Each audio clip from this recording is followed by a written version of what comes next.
tu ada perkembangan sekini ke yang ibu baby tu yang anak dia positif yang positif dada bayi Ibu dia tu kita ada buat unit lagi, kita benzo ni macam ketum, tapi atas dia beritahu dia sebab dia ambil untuk orang kata ubat anxiety.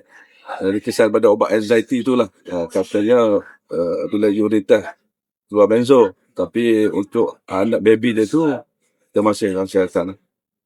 So ibu dia ni dah tahan dah ambil dadah buat benzo. Mana Dadah. ke penagih naik.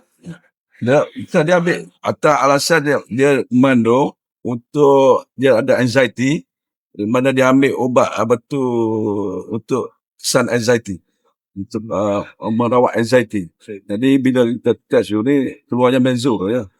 Bukan kata med apa tak ada. Tapi baby tu dia kan ke positif dua jenis Tapi kita dalam kesihatan lagi. kalau Sekarang kita berdasar pada urine test. maknanya mak baby ni bukan penagih lah Setakat ni lah. Bila kita unit test tu lah hasil dia.